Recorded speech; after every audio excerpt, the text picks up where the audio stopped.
କିଏ କାହିଁ ହେଇଛ ବସୁନ କଣ ଚେୟାରରେ ନ ବସି ତଳେ ବସିଗଲି ମଧୁଆଟା ନା ପକେଇ ପୁଅଟା ମୋର ମାଟି ମାକୁ ଭଲ ପାଏ ତ ସେଇଥିପାଇଁ ପକାରେ ବସିଗଲା। ଯଦି ମାଟି ମାକୁ ଏତେ ଭଲ ପାଆନ୍ତି ପକାରେ କାହିଁ ବସିଛନ୍ତି ଏଇ ଦାଣ୍ଡରେ ବସୁନାହାନ୍ତି। ନାଇଁ ନାଇଁ ସେ ସେଇଠି ଠିକ ଅଛି। ମୋ ପୁଅକୁ କେତେ ବର୍ଷ ହେଲା? 30 ପୁରି 40 ଚାଲିଲା। 30 ପୁରି 40 ଚାଲିଲା କଥାଟା କିଛି ବୁଝି ହେଲାନି। କୋଉ ସୂତ୍ର ପକାଇକିରି ବୁଝେଇବି କହୁନୁ? ମଙ୍ଗଳସୂତ୍ର ପକଉନ। ଇଏ ବି ଗୋଟେ ସୂତ୍ର ଅଛି।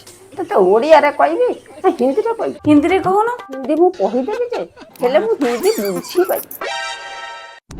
ମୁଁ ସେତେବେଳେ ଦେଖୁଛି ତମ ପୁଅ କଣ କିଛି କହୁନାହାନ୍ତି। ପୁଅଟି ମୋର ଭାରି ସଂସ୍କାର।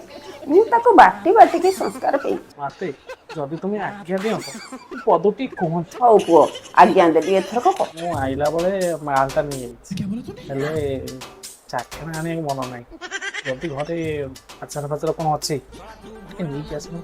ହଉ ରୁହ ମୁଁ ନେଇକି ଆସୁଛି। ମଧୁଆ ଆଇଛି ମୋ ଝିଅ ବାହା ହବାକୁ ଆଚାର ମାଗୁଥିଲେ ପୁରା ଦଉଛି ଆଚାର ଦଉଛି ବସିବୁ କାହିଁକି? ମତେ ମାଡ଼ ଖାଇଲା ସବୁବେଳେ ମାଡ଼ ଖାଇଲା ସବୁବେଳେ ମାଡ଼।